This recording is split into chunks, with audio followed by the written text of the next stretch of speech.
everyone, and thank you so very much for joining me on another episode of Talking Cloud. Man, I'm so excited. This is going to be an awesome episode.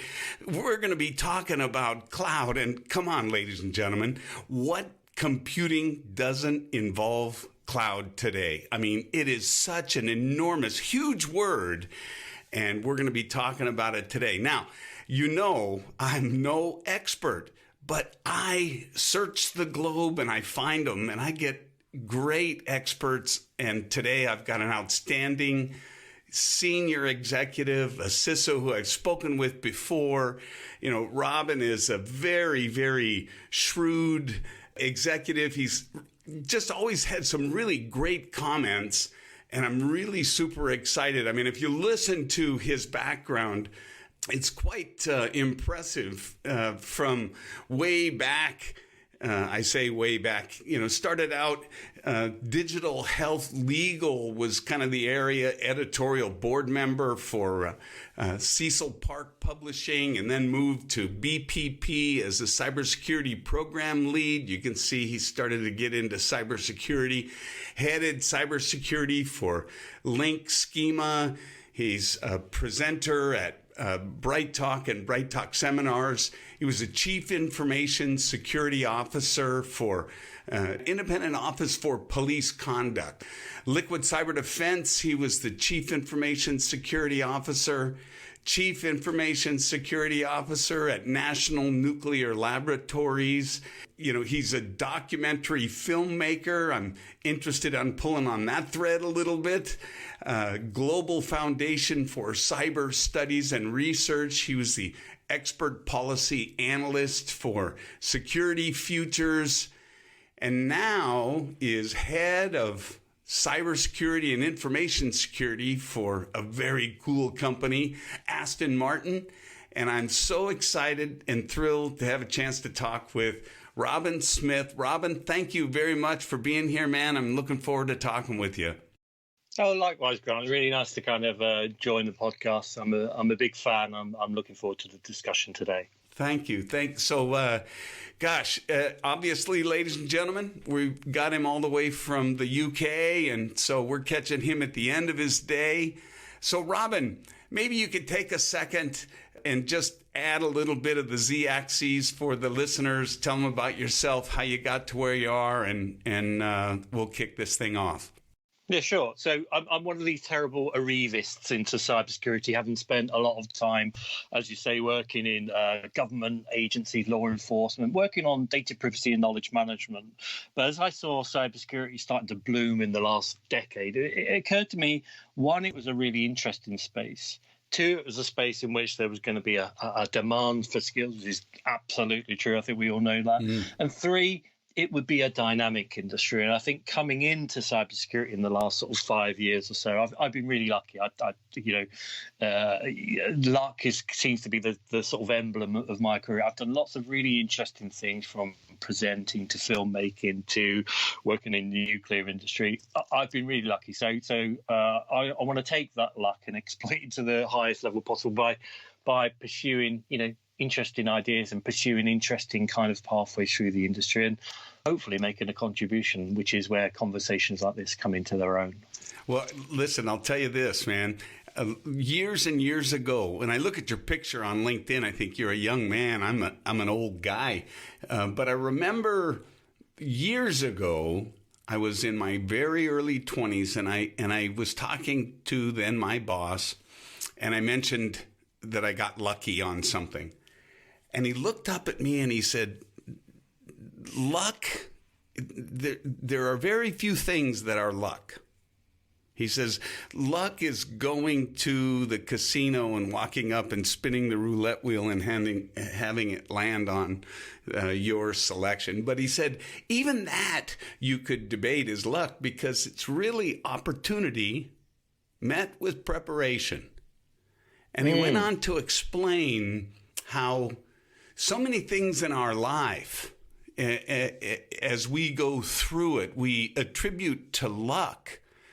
But more often than not, I think if you stop and really analyze it, it's because you took a path, you were prepared. I used to say I was lucky to fall into this industry, okay? I thought about it. It's like if I didn't have anything to contribute, if I wasn't worth my salt, I'd have gotten fired, right? I mean, I wouldn't be here. So I would suggest, Robin, you've been prepared for some exciting opportunities and you've taken them. And you can call it luck, but I would say it's just been preparation for those opportunities as they come along. And I think you can be, in life, it can be more fun when you look at it that way. Yeah, and I'm displaying typical British false modesty, really. I think I'm great.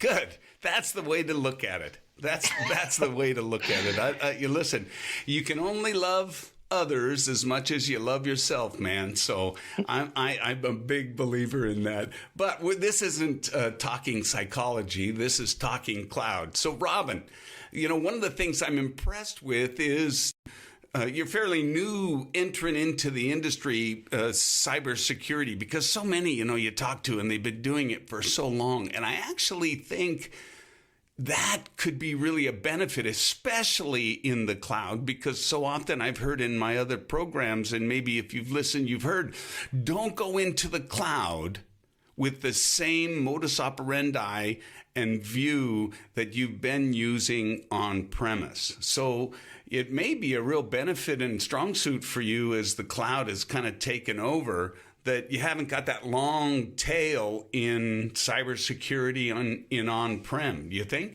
I do agree with that. I think you do need heterogeneity of views, not just in cloud, but in any aspect of the security industry. And I certainly agree. We can't approach the cloud as we have done other developments in the industry. It's somewhat unique. It's a new medium.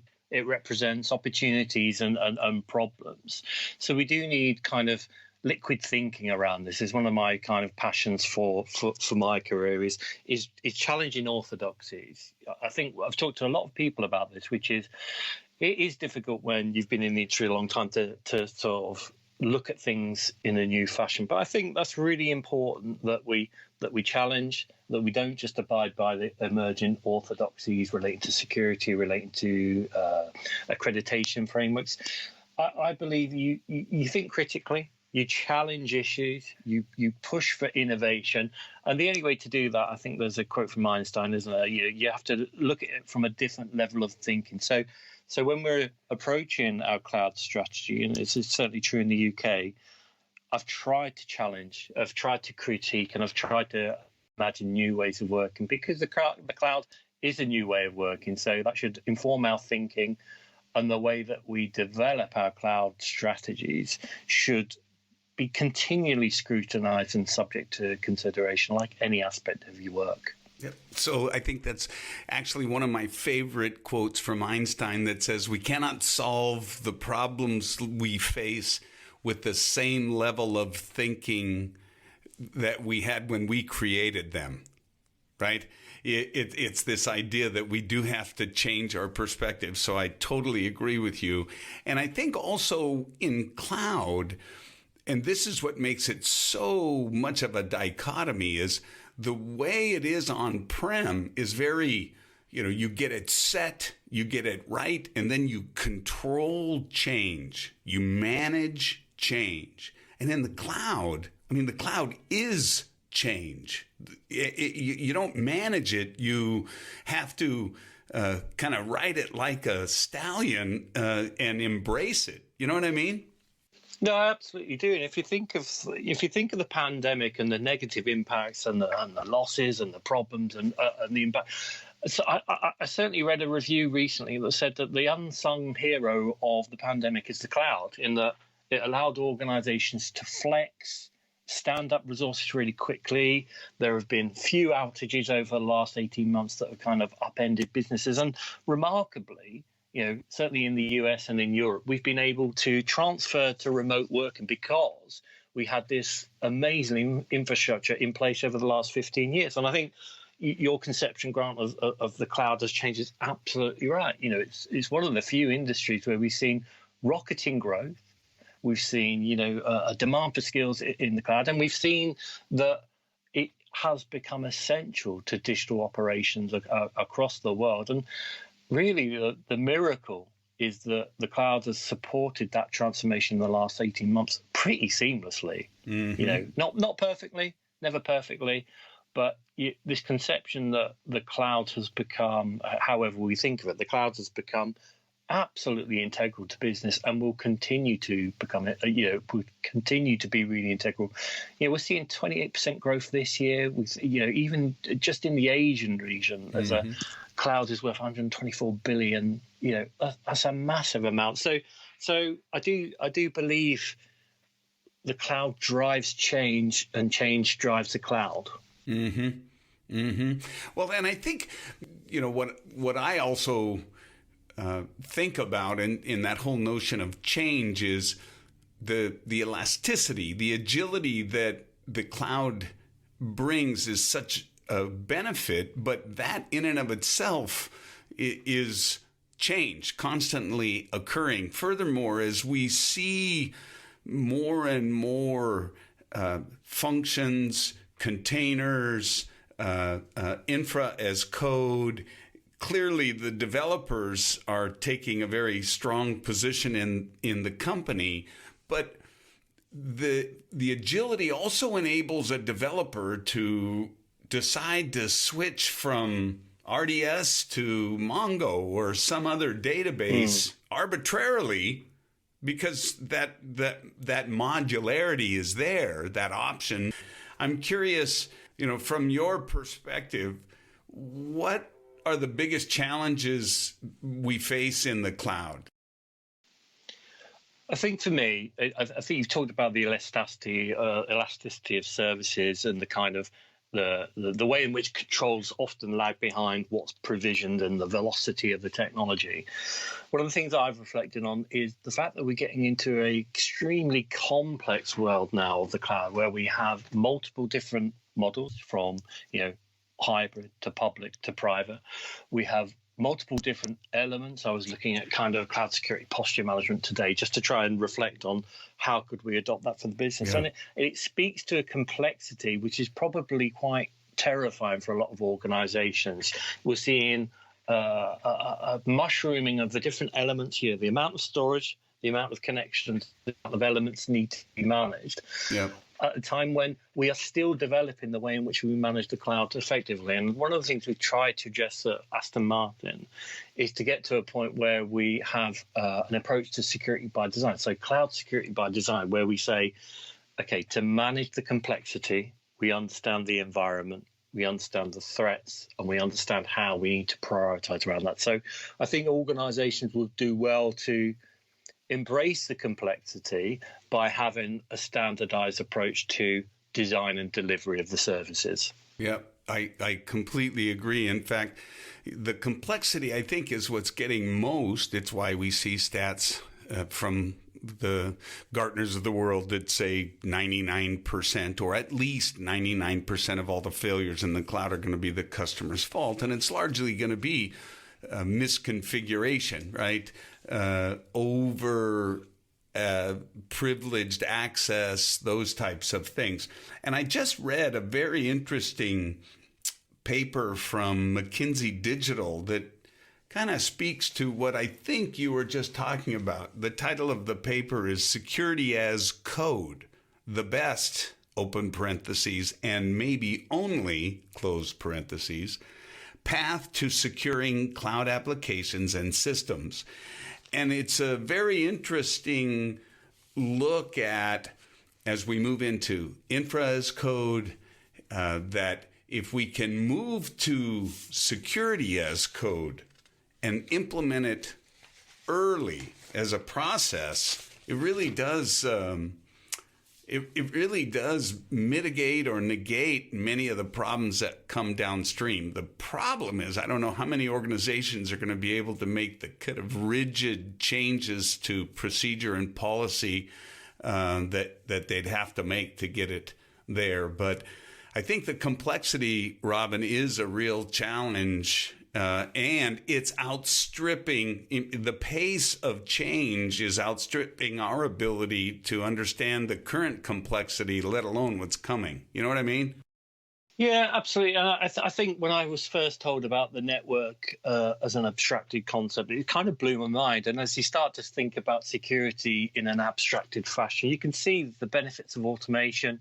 You can see the benefits of taking out of the human hands, and you can see the benefits of kind of remediation at the speed of light. I love that. My analysts that work for me will be really happy with security as code. And I think that is where we see the industry catching up with the technology, the thinking around, we can provision this new medium, the cloud, as a way of storing and delivering service from infrastructure to software.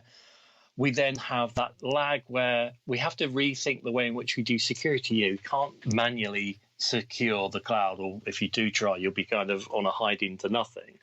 So I think that new thinking around automated security is fantastic and speaks to how the industry does respond to challenges. And I think it's admirable that we're quickly going towards that abstracted nature of security. But I think coming back to this issue of complexity, cloud complexity is a reality. So I think what we need to do is make sure that we understand the benefits. In complex systems, you get a lot of resilience. Let's be clear, the cloud offers lots more resilience than your average data center. You get a diversity of elements in that cloud infrastructure that allows for adaptability. So, I'm no storage expert, but I know that one of the benefits is that you are able to kind of switch operations really quickly when you detect a problem in one part of the system. Right. And I have seen engineers arguing that the cloud is better coordinated because you have more connections between storage. So I know that your average on-prem data center may have 2 or 3 areas where it stores stuff, whereas the cloud can offer multiple different. So I'm not arguing against cloud complexity. I think that's reality. It's part of a whole lot of complexity in society. But I think what we then need to do is to define our thinking within that complex system by saying, okay, well, what do we think about security, integrity, and data processing within that complex system?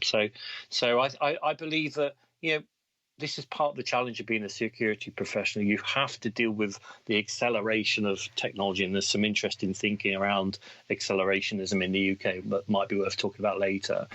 And you have to also adapt. One of the bywords for cloud security management is agility, and I'm a huge fan of agile thinking, agile operations, because it does allow for that kind of change in position, that change in thinking, and that change in priorities that means that IT can continue to deliver well within its service sector.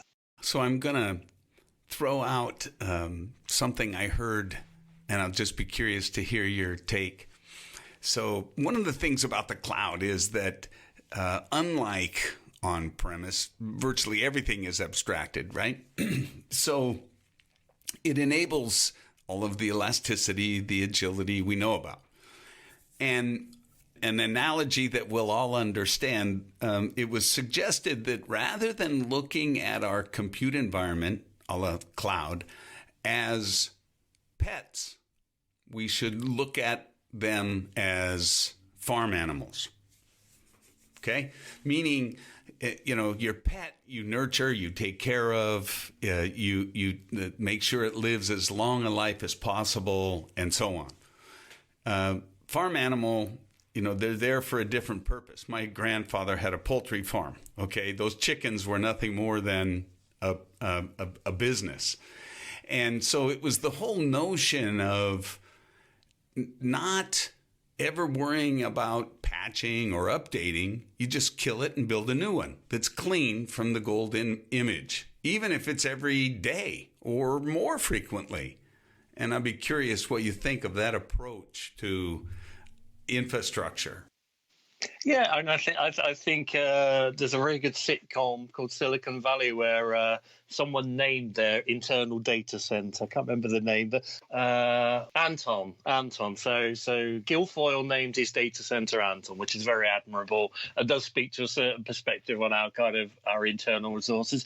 And I've seen data centers internally treated more graciously than members of staff. So I think the approach is apposite in terms of this idea of pets and farmyard animals. I think we should always be robust, and I think people misunderstand this term. We should be aggressive in business. And I don't mean in a terrible kind of violent way. I think we should be aggressive about our business strategies that mean we can relentlessly pursue what's best for the organization. And I know that the cloud security management and posture management allow better monitoring than you could get within your own data center. It allows you to be more proactive. It does allow for that automation that we've spoken about. So, yeah, I think the analogy is appropriate. And I think it speaks into this idea of we need to challenge thinking, and we need to have those tactics that are appropriate for the situation. You know, why should I be kind of nice to AWS, who are simply hosting my cloud storage? You know, some of my suppliers will call me a terrible bully. I'm actually quite a polite guy, but when it comes to value from suppliers, yeah, you know, these are farmyard animals. You are just rearing my cattle. I won't extend the analogy too far. Right. But we should be aggressive about our storage strategies because it's cheap, it's flexible, it's very lucrative for Amazon and Google and other suppliers. You know, they're making healthy profits in the last 18 months. License to print money, Robin. I mean, well, truly. And I think that then speaks into what the relationship should be like. You know, these aren't the crown jewels. This is, you know, bread and butter storage to give us, you know, a really good deal, give us really good services. And if we're not happy, we'll be really aggressive in our supplier management. I think that's probably a quite appropriate approach. Yeah, I think so too. And you know what it seems for me, when I look at what's been occurring since I fumbled around and installed my first extended 80-column text card in the slot in my Apple IIe, what's interesting to me is we've abstracted a lot. And what we'll never be able to abstract that I think eventually we're going to get focused on, like we should have started, and that's the data. and I guess I often think about, you know, the evolution that we went through with the internet and now cloud and this whole notion of perimeter and now zero trust. And, you know, if we would have only... It would have been interesting if our cadence was different and we started differently thinking, okay, what's most important in this entire universe? My idea, the data, and then work backwards on how do I keep it safe and secure, as opposed to the approach that it seems we took was just quite the opposite. Yeah, but I think paradigm shifts in IT are always very messy. And I understand the kind of, you know, the reverse engineering from the idea into what would be the best application. But we know that IT changes are messy. They're problematic. They tend to be kind of, you know, people tend to make mistakes. You know, we've had 15 years since Amazon first offered their kind of cloud storage. So, but I come from a background in information management and knowledge management, whereby, you know, data security, integrity, and processing are sacrosanct. You should be respecting those as the primary ways in which we treat our key currency information. And they should have been written into the way that we adopted our cloud strategies. They weren't. So the retrospective kind of introduction of that kind of perspective is difficult because we're still battling the kind of mythology that cloud is just about storage, when quite frankly it's about 50 other things other than storage. Yeah. But I think for data security, you know, we do want to make sure it's protected against snooping or theft and what happens if there are leaks. And that approach to data management speaks into a couple of problems I've got with the gold rush that we've had towards the cloud, which is about kind of, you know, breaches and leaks, you know, the fact that we are getting a big cloud monopoly emerging. These are the things that concern me, not just the operational things, but I think the fact that we're getting a cloud monopoly, you know, Google has caught up with its competitors really quickly in the last 18 months. So I think, yes, of course, you know, no revolution is bloodless. This was basically a revolution in the way in which we approach this type of medium. And on reflection, we probably could have done things better. But I think there are emerging problems now that we need to tackle. Like? So I think this issue of big cloud, you know, we've got a number of kind of providers occupying a vast majority of the industry. And if we do a comparative analysis with big oil or big pharma, where monopolies exist, customer value gets driven down. So where monopolies exist, you tend to get kind of, what's the word for kind of coordinated efforts? You get that kind of coordinated attempt to keep prices high. Collusion, there you go. Thank you very much. So we had collusion in pharmaceuticals. We've had collusion in tobacco. I would hate to see the emergence of big cloud leading to a loss of value for the consumer. I'd hate to see collusion leading to nefarious practices that impede privacy rights, that might impede integrity rights. And I think the notion of big cloud drives down innovation as well. Again, comparatively analysing how tobacco and oil have innovated in the last 50 years, because when we've had these kind of collusions and we've had kind of a lock on the market, you don't see that innovative new way of working. So I think big cloud is a bigger concern for me, because we are seeing the negative effects of that in terms of pricing and in terms of development of services. Interesting. Yeah, that's actually, when you think about other industries, I think the first thing I started to think about, Robin, was telecom, right? The phones. Who could get into the phone business and be competitive? I'm being rhetorical. Who can get into the cloud today and be competitive? I mean, that take a pretty big investment, I think, to be able to jump in and have a chance to compete with the big, let's call it 5 or 6, right? Google, Amazon, Microsoft, IBM, Alibaba, Oracle. There's 6.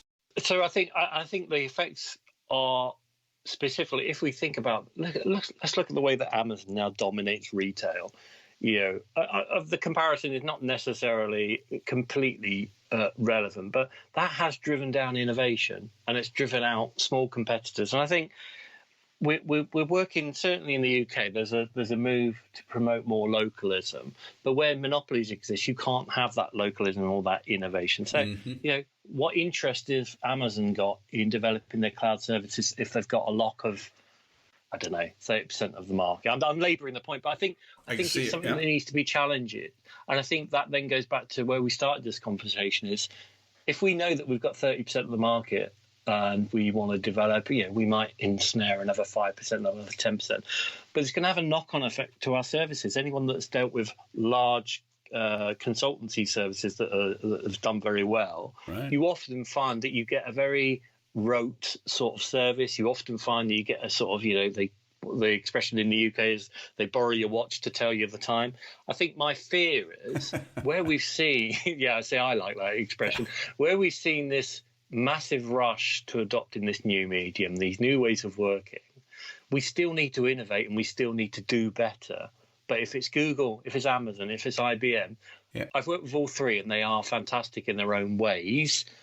I would critique all three for not necessarily having the agility to kind of adapt and adopt, new ways of working. So I won't labour the point. It's a concern. It's something I'm keeping my eye on in the industry, and it means you should be robust in negotiations. If there's any hint that you're not getting good quality service, you need to push back on your Amazons and your IBMs. Yeah, it's very similar.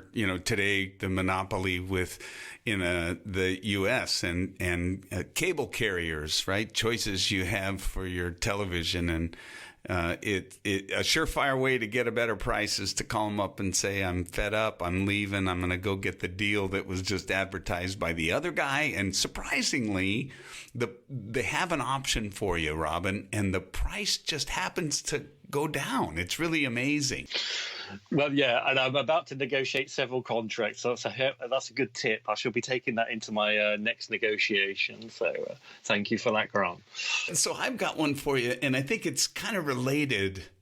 And it was a conversation I was having the other day about, it was actually with my kids, if I'm being honest. I was talking with my 20-year-old son, and we were talking about life and about spontaneity and how, that's one of the great things about life. And it got me thinking about the difference between let's say 1975 or 79 and today. And the fact that, and I'll just lay out a story. A guy gets a job working for a food broker, right? Going to grocery stores. Gas crunch comes along 3 months later, and he gets laid off. So it was not even long enough to get established. Happens to get a phone call from a guy who's got the same name as him and tells him about another job working for a wholesale distributor of fishing tackle and knives. So the guy needs a job. He goes, he gets the job. And 2 years later, this guy he goes to work for has the wherewithal to go buy a computer and then says, hey, let's sell these, not fishing tackle. And I'm along for the ride. Now, my point, Robin, is this. If it were today, and I was that 19-year-old kid that got that job at that food broker, you know what would happen the second I got laid off, man? I'd be in LinkedIn. I'd be contacting every other food broker. I would have been so in the flow of this business because everything I searched for was known by the search engines, and all the suggestions were going to push me in this particular direction, as opposed to the spontaneity that occurred without all of the technology. Am I making any sense? You are, and I can recognise the pattern and path you're articulating. I think it comes back to this issue of complexity. We do use these algorithms and we use these kind of technologies to help help simplify our lives, but you can't kind of replace human innovation or human imagination. I think more spontaneity in the way in which we address these problems is probably what we're advocating. We're talking about taking a different perspective on any issue. We talk about cloud today, we could talk about any issue you like, but I think being informed is important in that situation and making sure that you've got valuable sources of intelligence, and that's a big thing for me regarding our cloud strategy, and also being in conversation. I've said that these conversations between ourselves, Grant, are hugely helpful for me, just to spark a new approach that you might want to take. And I think that goes for our cloud first strategy. Yes, we're all talking about cloud first, but how are we kind of altering our positions to make sure we consider all of the perspectives that we might want to pursue. So I think I do understand that. I'm not so sure I want to go back to 1979 Britain, where there was rubbish piling up on the streets and the people were on strike. It wasn't the greatest place, but I do take your point in terms of being imaginative in way in which we address problems. I guess I could have spoken, statements like 4 decades earlier, as opposed to citing the specific years, but I'm giving it away. But I really do think that we've lost a little bit of that that aspect of life because we are so influenced by the ads that pop up, the stories that LinkedIn thinks are going to be important to us, that Apple News thinks we want to care about, that we've been pre-selected for. And it just made me think how different it might be for my kids in what they're doing if they weren't so caught up in the social influences that really do influence our lives. Never underestimate the young. They've got all that energy. They've got all that kind of time in which to find new ways of working. I'm 45, so my time is coming to a close shortly. But I think we shouldn't underestimate these children that are raised on this wave of information, data, technologies. Their cognitive abilities, you and I are smart people, Grant, but their cognitive abilities are probably 10, 15, 20% beyond what we were at that age. So I think I've lots of optimism about the future. I have nieces and nephews who consume information, think about it, are intelligent, are informed, and will make decisions in that new context, not in the kind of context that you and I would recognise. So I'm a natural optimist anyway. And I think, human capacity. Look what we've gone through in the last 18 months. We've managed to tame this epidemic, this pandemic. We've managed to come up with vaccines really quickly. We've managed to scale up our technology to support, a complete change in the way that we operate in the US and Europe. And that is testament to the human talent for innovation, imagination, and inspiration.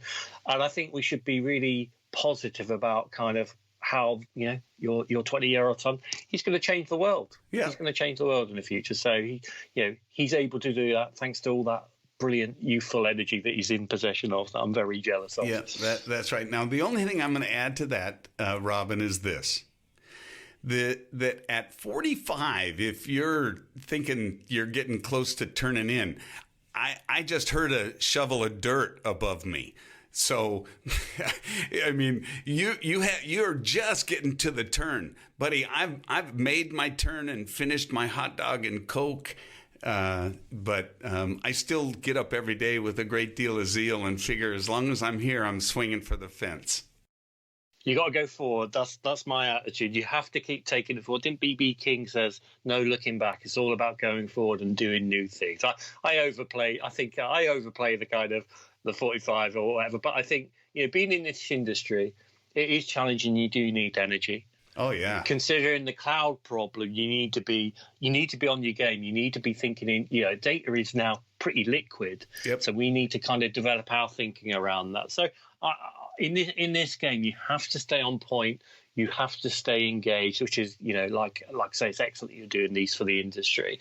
And you have to be trying to bring, a new sensibility to the way in which the existing problems are considered. As we said with the Einstein quote, we need new ways of addressing those existing problems. Yeah, no, I totally agree. And, I really enjoy thinking a little bit differently, or trying to think outside of the box, or push the envelope, so to speak. And you always make it easy and simple to do that. I enjoyed talking with you very much, Robin. So let me just pull on this thread. I mentioned I was going to talk about the documentary film and what it was about, and how you found yourself making a movie.